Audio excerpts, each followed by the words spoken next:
우리 이제 그 마태복음 12장 39절 말씀은 우리가 너무나 많이 봤던 말씀이죠. 한 번만 더 읽어보고 말씀 나누도록 하겠습니다. 시작. 예수께서 대답하여 이르시되 악하고 음란한 세대가 표적을 구하나 선지자 요나의 표적밖에는 보일 표적이 없느니라. 아멘. 교회를 오면 변화돼야 됩니다. 여러분은 변화되셨습니까? 기독교 신앙은 정말 놀라운 능력이 있는 겁니다.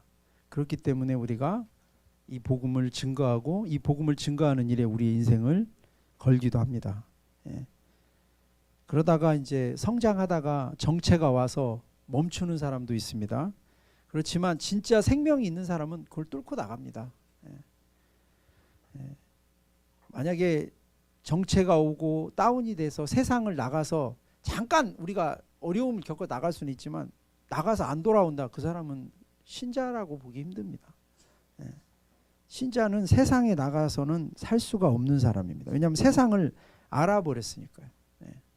그러니까 교회로 올 때도 중심의 변화가 없이 감정적인 부분만 가지고 신앙생활하는 사람은 뭐 우리 살다 보면 감정이 상하는 일이 많이 있잖아요. 낙심되는 일도 있고 기분 나쁜 일도 있고. 예.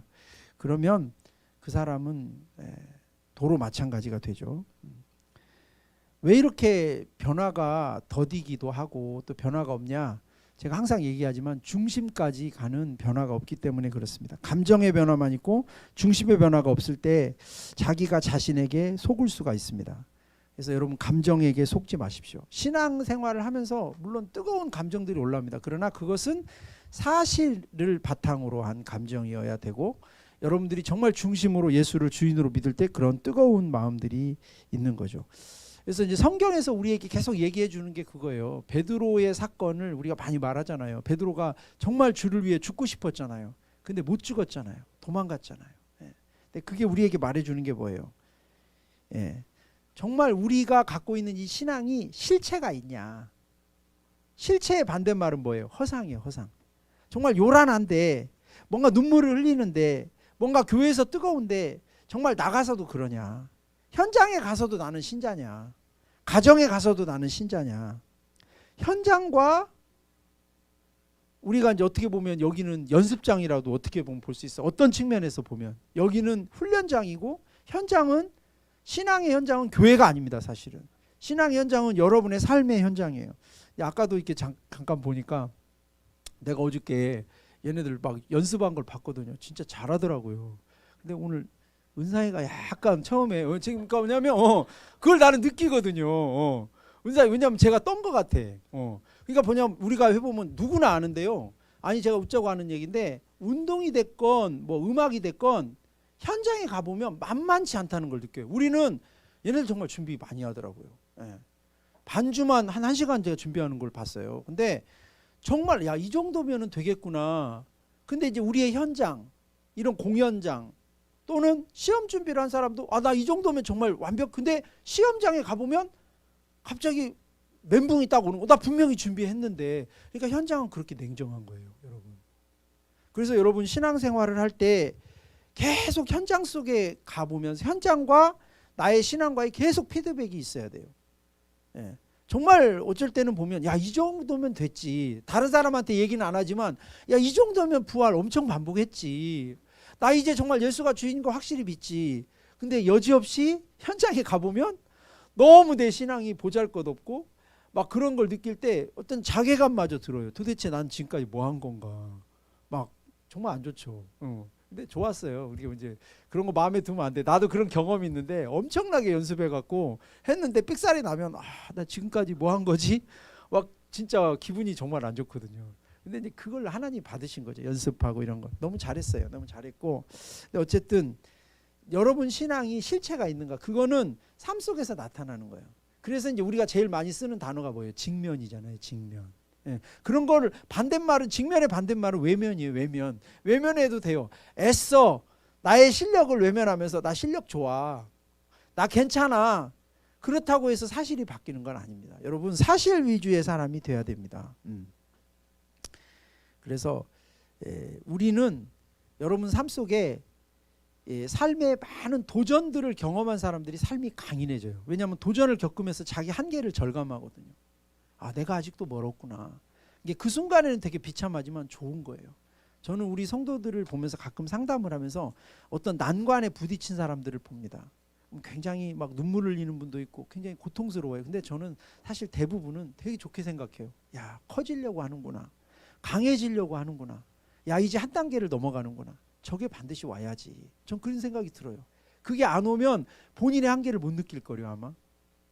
예. 여러분, 한계들을 많이 느껴야 됩니다. 예. 계속해서 여러분의 신앙이 성장하기를 바랍니다. 그래서 위력 있는 신앙, 정말 힘 있는 신앙, 그런 신앙을 갖기 위해서 하나님께서 우리에게 주신 게 부활이에요. 부활이 아니고서는 우리가 이 험난한 세상을 정말 영적 전쟁을 해나갈 수가 없습니다. 오늘 본문의 말씀에 보면 악하고 음란한 세대가 표적을 구했다고 했어요. 악한 것은 뭡니까? 어떤 게 악한 겁니까? 사람마다 기준이 다르기 때문에 악하다고 얘기하는 것이 사실은 기준이 다를 수가 있습니다. 이 정도면 어떤 사람은 이게 뭐가 악해 이렇게 생각할 수 있는데 어떤 사람은 이건 정말 악해 이렇게 생각할 수 있어요. 기준이 달라서 그렇습니다. 악한 것은 어떤 겁니까? 내가 주인된 게 악한 겁니다. 내가 주인된 사람들은요 다 자기가 최고인 줄 알아요. 우리 가정에서 나만 문제 없고 다 다른 사람 때문에 우리 가정이 문제라고 그래요. 근데 그 내가 주인된 그것이 악한 거예요. 뭐 이런 거 아니에요. 내가 생각해 보니까 내가 틀린 게 없는 것 같은데 이런 소리는 헛소리예요. 아니 자기가 생각하면 당연히 자기가 틀린 게 없겠죠. 얼마나 자기중심적인지 몰라요. 자기가 잘못된 걸 모릅니다. 그러니까 악한 게 뭐라고요? 내가 주인된 거라니까. 내가 주인된 사람은 전부 다 악한 사람들이에요. 내가 법이니까요. 내 맘이에요. 그거나 똑같아요. 내 맘이야. 그 다음에 내 감정. 얼마나 그렇게 자기 감정에 충실한지 모르겠어요. 기분 나쁜 것도 있고 슬픔도 있고 있겠죠. 다른 사람 없습니까? 이거 막 짜증내고 막 삐지고 자기 감정이 중요하니까 그래요. 다른 사람의 감정은 생각하지 않고. 그런 것도 배려하는 법을 배워야 되는데 그런 게 악한 거예요. 내가 주인들. 근데 여기에 누구도 예외인 사람 없어요. 저까지 포함해가지고. 정말 악해요. 살다 보면 아 정말 악하구나 내가. 그러니까 여기서 구원받아야만 돼요. 우리는. 악하고 그 다음에 음란하다고 얘기했죠. 음란한 세대라고 얘기했어요. 음란하다는 건 뭐예요? 성경에서 말하는 음란은 남녀관계에서 세상에서는 음란을 얘기하지만 성경에서 말하는 음란은 하나님과의 관계에서 얘기하는 거예요. 하나님이 우리 남편인데 하나님 말고 마음에 정함이 없어서 다른 걸 품고 있는 거예요. 음란한 거예요. 그거는. 내 마음속에 남편만 있어야지. 내가 우리 아내에게 여보 나는 당신을 90% 사랑하고 옆집 아줌마를 10% 사랑해. 10%가 옆집 아줌마가 내 마음에 있어. 그 말을 듣고 우리 아내가 좋아하겠습니까? 아, 우리 남편이 나를 90%나 사랑한다고 했어. 그렇지 않죠. 음란이라는 거는 진실하지 않은 거예요. 상대에게 올인이 돼야 돼요. 사랑이란 건 그런 거예요. 난 당신이 전부야. 당신밖에 없어. 내 마음속에는 여자는 당신 하나밖에 없어. 이게 충실한 거잖아요. 그게 그 말씀이잖아요. 마음을 다하고 성품을 다하고 뜻을 다하여 주 너의 하나님을 사랑하라. 여러분은 이 말을 들을 때 부담스러우시죠? 저도 예전에 이게 부담스러웠어요. 근데 사실 우리가 진실하지 않기 때문에 부담스러워요. 이성교제를 해도 우리 청년들에게 제가 이렇게 보수적으로 얘기를 많이 하는데 연애를 할 때도 되게 그냥 엔조이 할 사람 구하고 그냥 가볍게 사귀는 사람은 되게 상대방이 진지하면 부담스러워해요. 너 왜 촌스럽게 그러냐? 우리 그냥 만나다가 아니면 헤어져 이런 거야. 그렇게 생각하는 거예요. 부담스러워해요. 자기가 마음을 다하지 않으니까. 여러분이 하나님을 믿는 게 마음을 다하고 성품을 다하여 뜻을 다하여 믿으라고 얘기할 때 부담스러운 건 여러분이 진실하지 않아서 그래요. 하나님은 여러분에게 진실하세요. 하나님의 아들을 보낸 그 마음은 진실한 마음이에요. 여러분을 위해서 아들을 주셨잖아요. 그건 진실한 거예요. 그러니까 이런 거죠. 나도 네가 전부니까 너도 내가 전부여야 돼. 그게 왜 진실합니까? 그게 왜 부담이 됩니까? 진실하지 않은 거죠. 그러니까 우리가 음란하다는 얘기는 마음에 정함이 없는 거예요. 교회 오면 신자였다가 세상 나가면 세상 사람이고 이렇게 마음에 정함이 없는 거예요. 이 사람한테 갔을 때는 네가 내 친구야 그랬다. 저 사람한테 갔다 네가 전부야 이렇게 얘기하고 이리 갔다 저리 갔다. 마음에 정함이 없을 때 우리 상처받죠. 이렇게 우리의 마음이 악하고 음란하다고 얘기를 하는데 그런 우리에게 하나님께서 표적을 주시는데 요나의 표적 밖에는이라고 그랬어요. 밖에는이라는 얘기는 뭐예요? 다른 거는 없다는 거예요. 이것밖에는 없다는. 이 요나의 표적이 뭐예요? 부활입니다. 그 뒤에 보면 나오죠. 요나가 밤낮 물고기 사흘 동안 큰 물고기 뱃속에 있었던 것 같이. 어떤 사람은 저걸 요나의 표적을 기도라고 하더라고. 물고기 뱃속에서 기도했다고. 그러니까 삐딱하게 보지 말고 좀 정직하게. 그렇게 해독력이 없어요? 사흘 동안 물고기 뱃속에 있던 것 같이 인자도 밤낮 사흘 동안 땅속에 있으리라. 부활 얘기잖아요. 그러니까 부활 밖에는 없다는 거예요. 이렇게 우리의 악하고 음란한 마음을 잡아줄 수 있는 건 부활 밖에는 없다는 것입니다. 그래서 우리가 부활을 전하는 거예요. 1년에 한 번 부활전에만 전하는 게 아니라 이게 근본적인 걸 다뤄주니까. 근본적인 게 터치가 될수록 두 번 손이 갈 필요가 없어요. 사람이 여러 번 손이 가는 건 근본적이지 않기 때문에 그래요. 사람과의 관계에도 인생에서도 원리중심적이고 근본적이지 않은 사람은 계속 땜질을 해야 돼요. 하면서. 그리고 땜질을 한다고 해서 견고하지도 않아요. 결국 다 무너져요. 근본이 안 돼 있으니까. 원리중심적이어야 됩니다. 우리의 신앙의 근본적인 부분은 뭡니까? 하나님이 존재하시는가, 그리고 그분이 나를 사랑하시는가는 거예요. 근데 이것이 부활 속에 다 드러나 있다는 것입니다. 그래서 믿음이 부활의 표적 위에 세워지지 않으면 영적 전쟁이 안 되게 돼 있습니다. 지식이나 관념적인 신앙은 절대 실제를 못 이깁니다. 우리가 살아가는 건 실제입니다. 제가 오늘도 목회자 칼럼 잠깐 썼지만 그냥 응급실에서 어저께 마음에 좀 여유가 생겨서 검사도 하고 뭐 괜찮아지고 하니까 여유가 생겨서 이제 그런 상념들을 썼는데, 사실은 실제를 딱 맞부딪히면 여러분 만만치 않습니다. 여러분이 교회당 안에서는 여러분이 막 저는 가끔 예전에 20대 때 진짜 그런 생각 했다니까요. 근데 지금 생각해보면 그게 상상의 신앙이에요. 모래바람이 확 휘날리는 사막에서 무릎을 꿇고 있고 탈레반이 나한테 칼을 딱 겨누고 있습니다. 너 예수 믿을래 안 믿을래? 죽을 거야 믿을 거야? 죽어야지. 주여 막 이런 거 있잖아요. 그 다 상상 속의 신앙이에요. 나 혼자 눈물이 나더라고. 너무 이동성이 아름다워가지고. 야, 어떻게 저렇게 순교를 하냐. 그럼 나 혼자 영화 찍는 거야. 근데 실제로 가보면 기분 나쁜 거 하나 때문에 예수를 버려. 마음속에서는 막 순교를 해. 영화를 찍는 거지. 그거 상상이에요. 그거 신앙 아닙니다. 그게 자기 신앙인 줄 알아요. 그 20대 청년들, 저도 선교단체 활동 되게 열심히 했지만 막 주님 내가 여기 있어 막 눈물 흘리면서 자기도 치에 빠져요. 막 자기가 난 그거 참 아름답게 봅니다. 뭐 그걸 나쁘게 보진 않아요. 막 여기서 선교하실 분 일어나세요. 막 다 일어나요. 우리 선교단체 같은 보면 여러분 막 다 죽어가고 있습니다. 일어나실 분들 어서 일어나세요. 그럼 다 일어나요. 처음에 안 일어나다 다 일어났는데 나도 안 일어날 수 없으니까 눈물 닦고 일어나요. 그리고 교회도 안 다니는 애들 많아요. 저는요, 이제 우리가 나이가 들어가잖아요.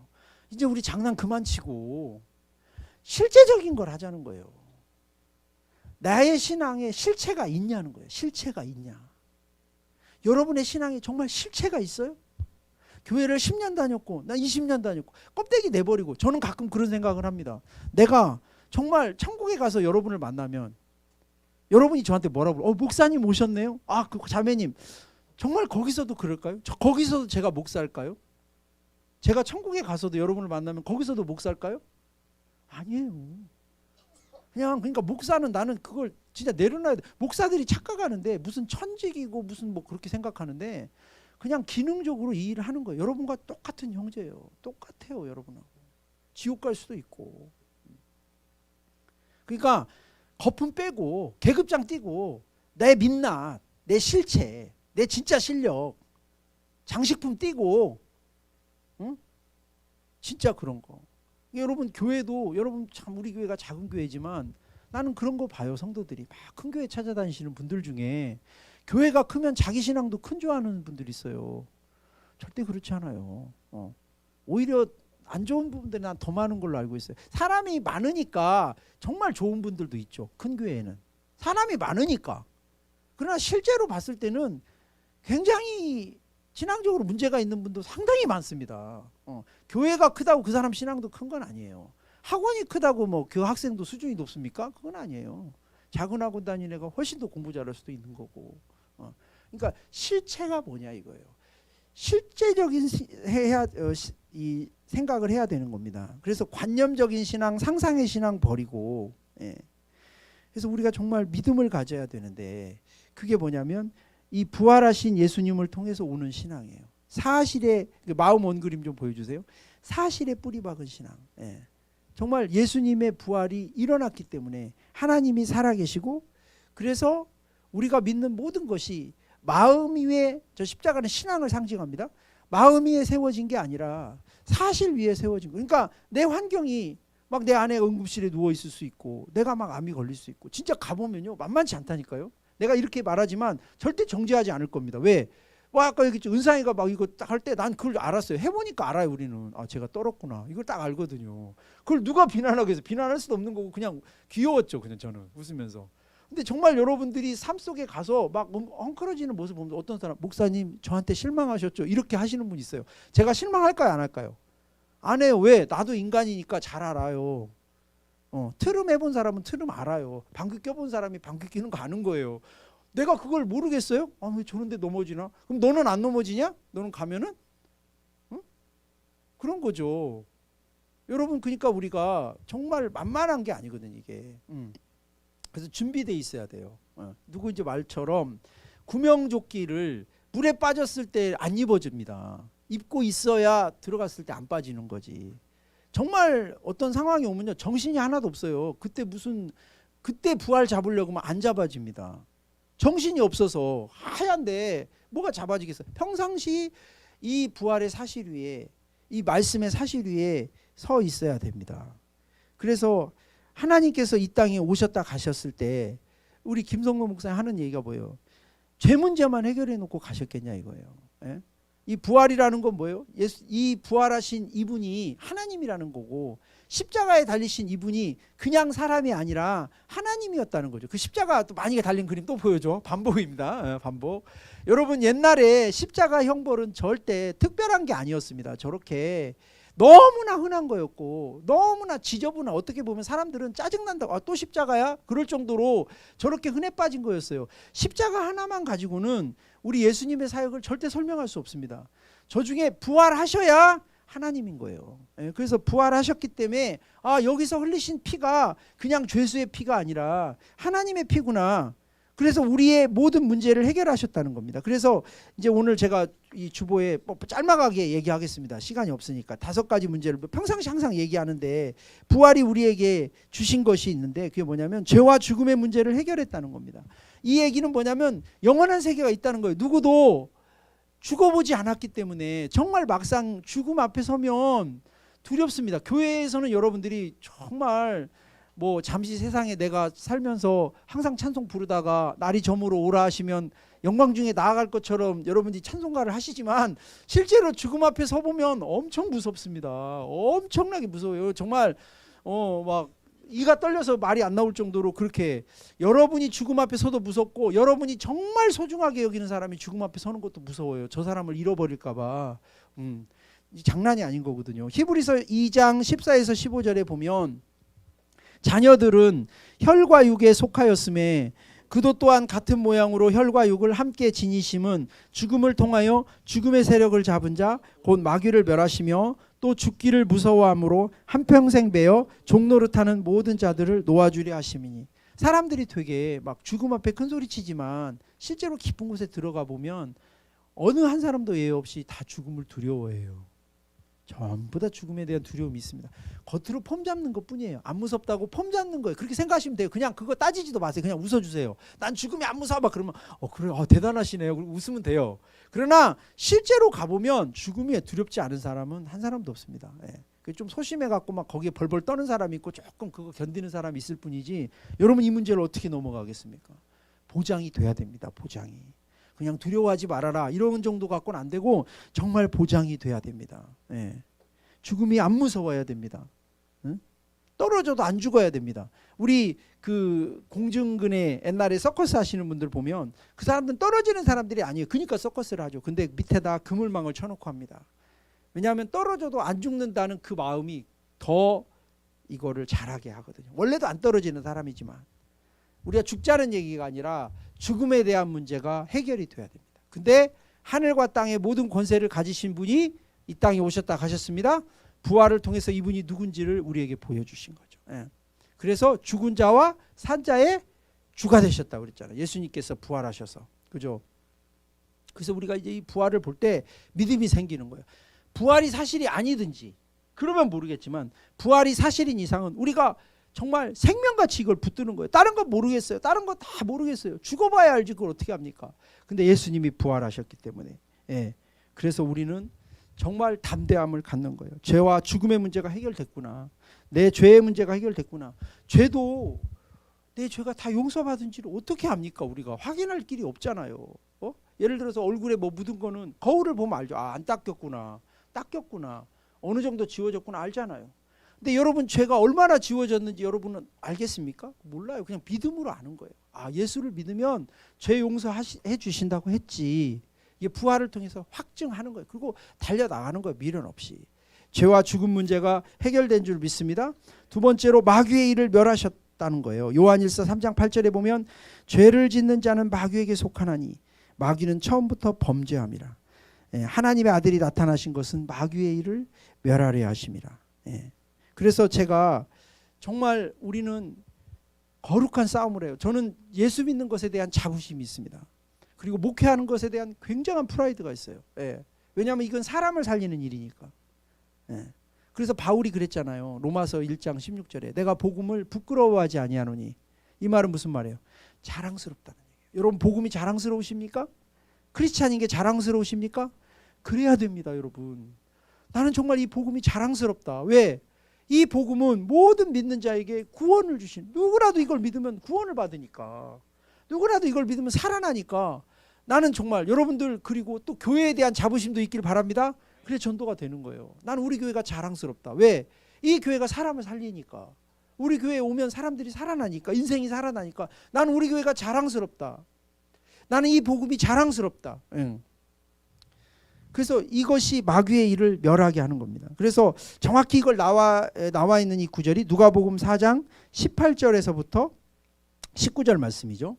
예수님이 이사야서를 인용하면서 하신 말씀이에요. 너무 귀한 말씀이니까 계속 반복입니다. 읽어보겠습니다. 시작. 주의 성령이 내게 임하셨으니 이는 가난한 자에게 복음을 전하게 하시려고 내게 기름을 부으시고 나를 보내사 포로된 자에게 자유를, 눈먼 자에게 다시 보게 함을 전파하며 눌린 자를 자유롭게 하고 주의 은혜를 전파하게 하려 하심이라 하였더라. 이게 예수님이 오셔서 하신 일, 이게 이루어졌다고 얘기했어요. 이분이. 이게 그분이 하실 일이거든요. 그러니까 마귀의 일은 뭐냐면 가두고 관계를 끊어놓고 포로되게 하고 눈멀게 하는 건데, 주님의 사역은 뭐냐면 가둔 사람을 풀어주고 관계가 끊어진 사람을 연결하고 포로된 사람을 보호하고 눈먼 사람을 눈뜨게 하고. 근데 이 사역을 교회에서 하는 줄 믿습니다. 여러분 복음을 들으면 사람이 눈을 떼게 됩니까? 되죠. 자유롭게 되죠. 눌린 자가 풀어지게 되죠. 자, 우리가 전주대에 가서 이 커맨시 사역을 합니다. 우리가 애들 밥만 먹이려고 하면 우리는 사회복지 사업하는 겁니다. 풍성한 사회복지관입니까 여기가? 그런 건 사회복지관에서 하는 일이에요. 밥 주고 차 주는 건. 우리가 그거 하려고 그거 하는 거 아닙니다. 우리는 영혼을 살리려고 그거 하는 겁니다. 밥도 주지만 차도 주지만 우리가 줄 가장 중요한 메인은 뭐예요? 메인 메뉴는 뭐예요? 복음이에요. 복음. 그 영혼을 살리는 겁니다. 그래서 마귀의 일을 멸하는 겁니다.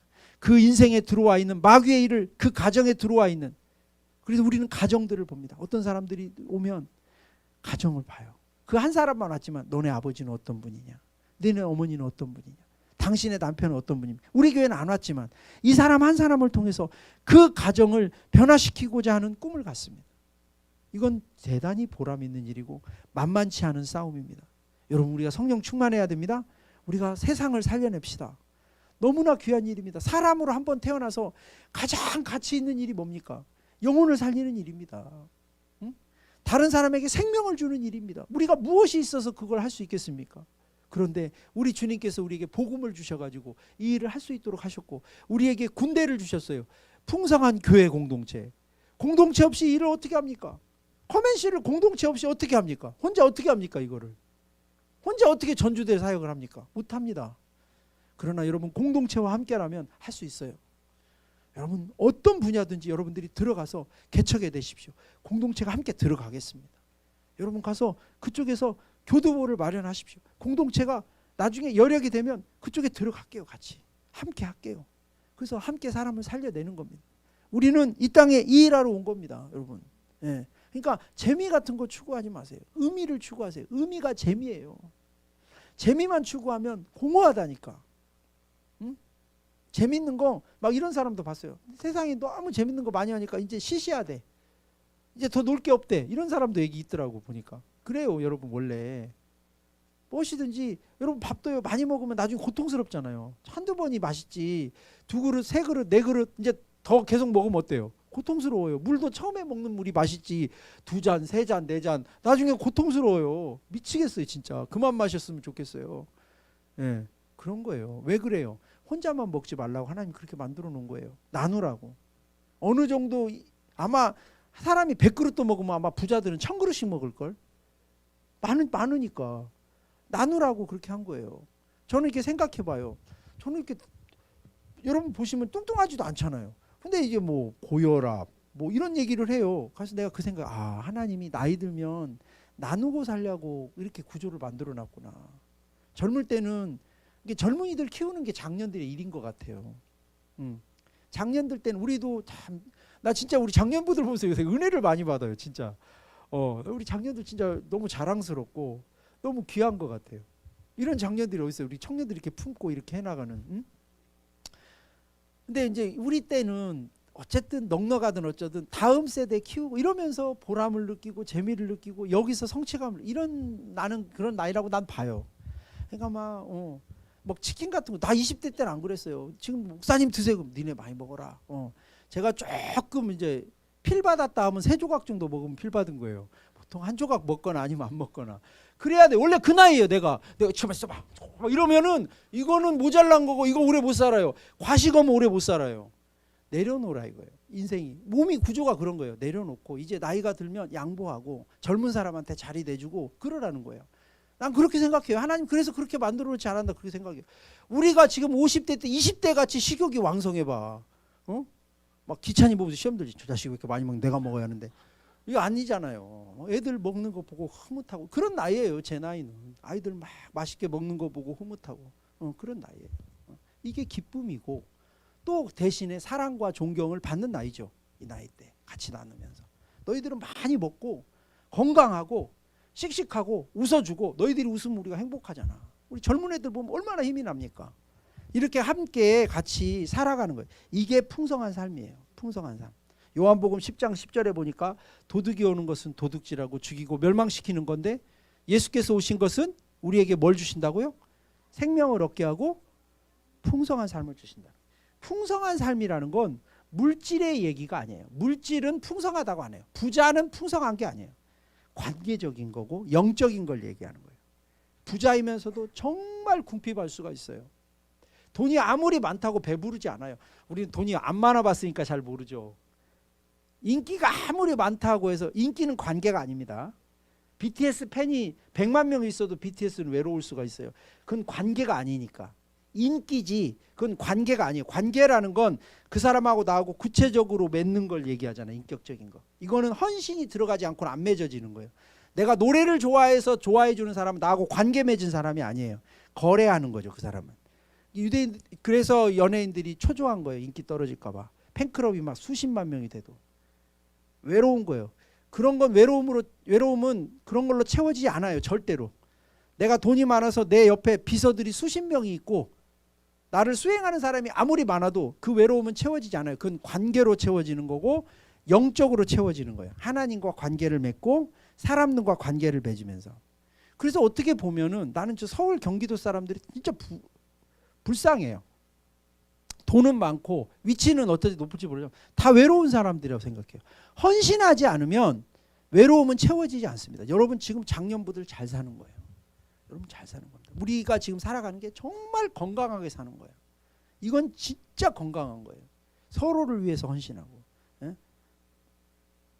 그래서 이게 풍성한 것입니다. 예. 그래서 막 내 거 하는 사람 다 털립니다. 내 돈, 내 인생, 내 자식 다 털립니다. 자기 것인 것 같지만 나중에 다 털려요. 예. 마귀는 도둑입니다. 근데 자기가 털리는지도 모르죠. 나중에 다 털리고 나서 알게 되는 겁니다. 내 지갑에 돈이 없어졌구나. 털리는 순간 알면 도둑 맞겠습니까? 털리는 순간에도 모르고 막 농담하다 나중에 보니까 하나도 없구나. 인생을 막 살가 60, 70 그래서 그 얘기가 털렸다는 얘기가 뭐라고 그래요? 노인들이 허무하다고 하잖아요.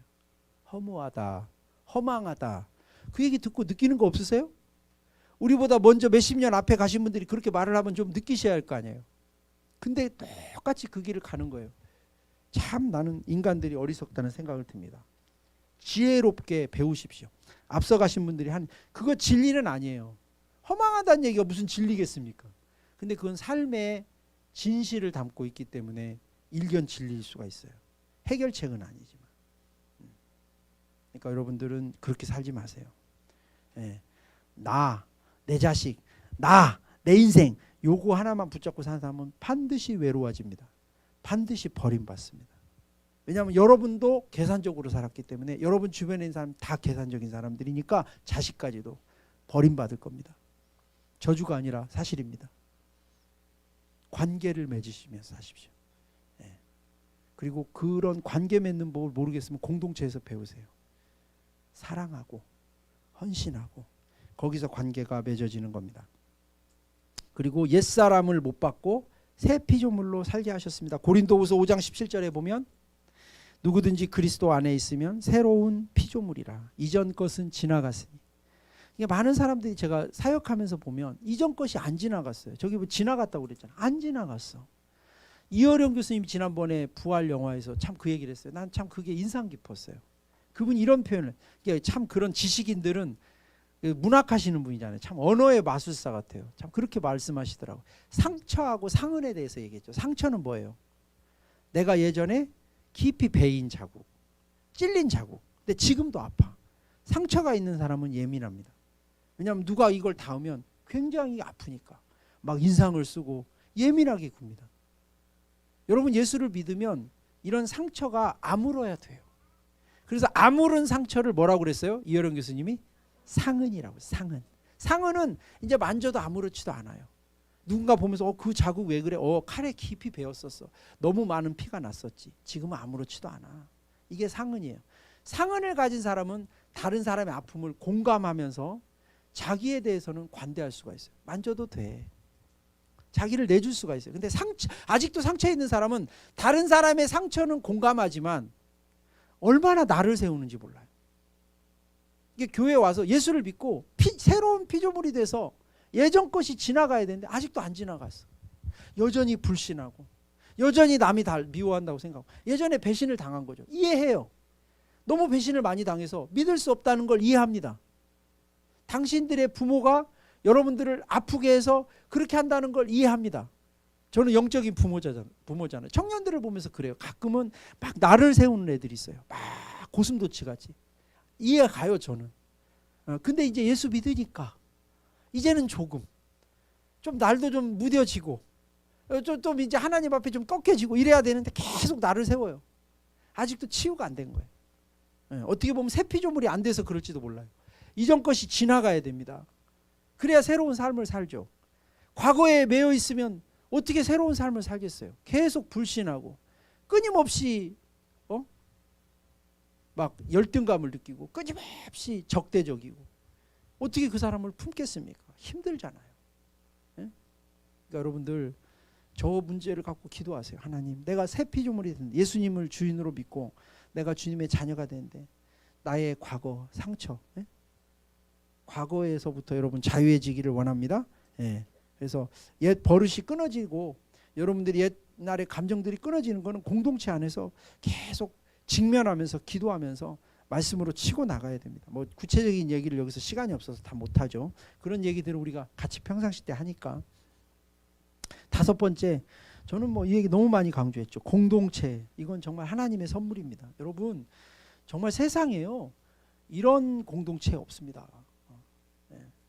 여러분 정말 그래서 에베소서 3장 6절에 보면은 이는 이방인들이 복음으로 말미암아 그리스도 예수 안에서 함께 상속자가 되고 함께 지체가 되고 함께 약속에 참여하는 자가 됩니다. 함께라는 말은 뭐예요? 자 봐요.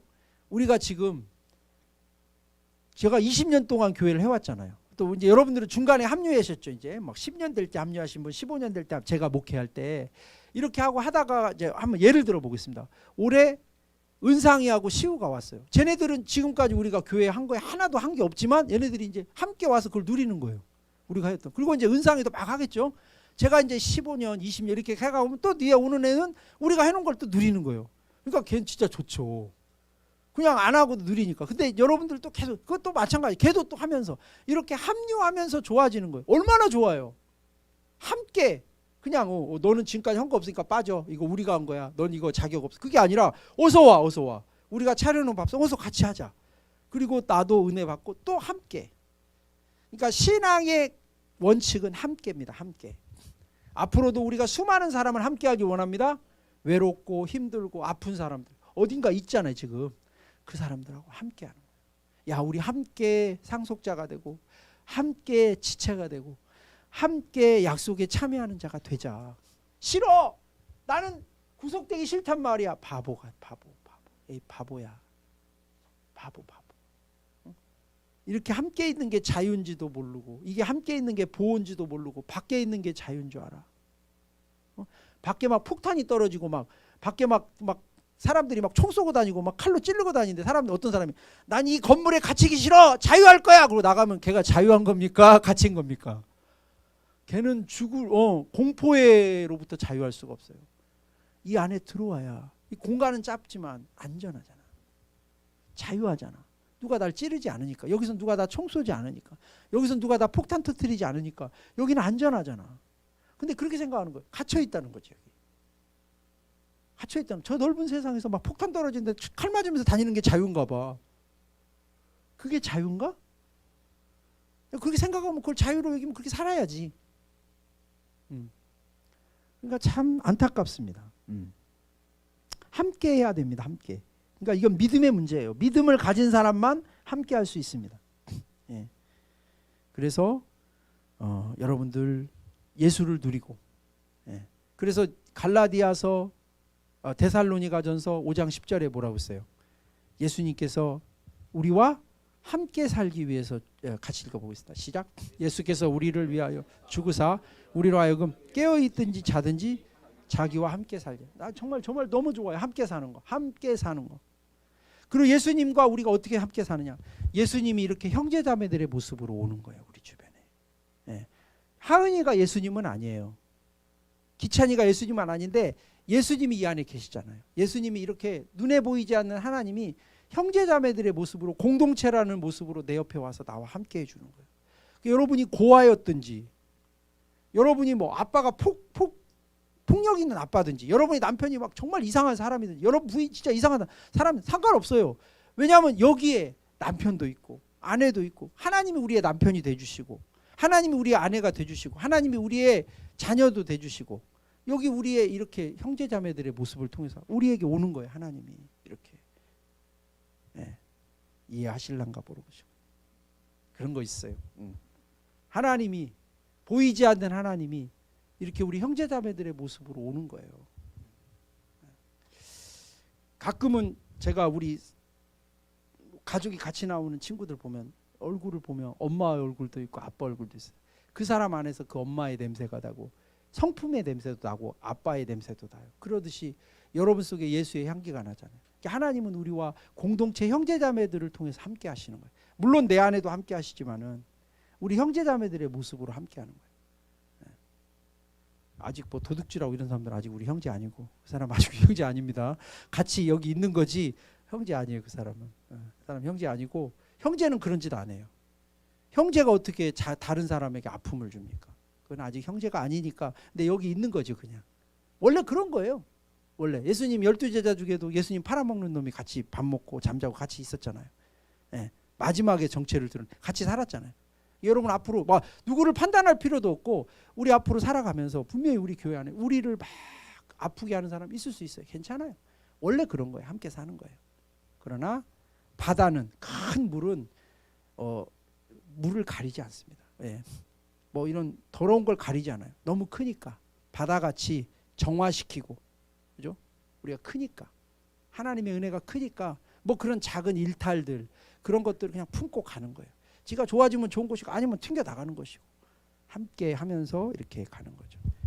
이게 하나님께서 우리에게 주시는 복입니다. 네, 부활밖에는 없습니다. 부활을 통해서 여러분들이 이 모든 것을 실제로 갖게 되는 겁니다. 우리가 너무나 평상시에 해왔던 얘기니까 뭐 여러분들 잘 알아들으실 줄로 믿고 계속해서 아름다운 공동체를 만들어가면서 많은 사람을 이곳으로 오게 해서 같이 삽시다. 함께 살자. 우리 그 얘기예요. 다른 얘기 아니에요. 우리가 다른 사람들한테 하고 싶은, 야 우리 함께 살자. 여기 너무 좋아. 함께 살자. 싫어. 갇히기 싫어. 나 가두려고 그러지. 그 상처받은 애들이에요. 나 묶으려고 그러잖아. 여기 들어오면 의자에 꽁꽁 묶으려고 그러잖아. 그 정신병 걸린 애들. 아니야. 어서 와. 밥 줄게. 아, 싫어. 밥 주면서 뭐 날 어떻게 하려고 그러는 거 아니야. 뭐 이렇게 생각하겠죠. 그게 마귀 역사예요. 그걸 이겨내는 것이 우리가 할 일이고 기도해야 됩니다. 그래서 하나님 정말 우리에게 이 일을 감당케 하시고 부활을 통해서 우리 모두가 살게 하여 주시옵소서.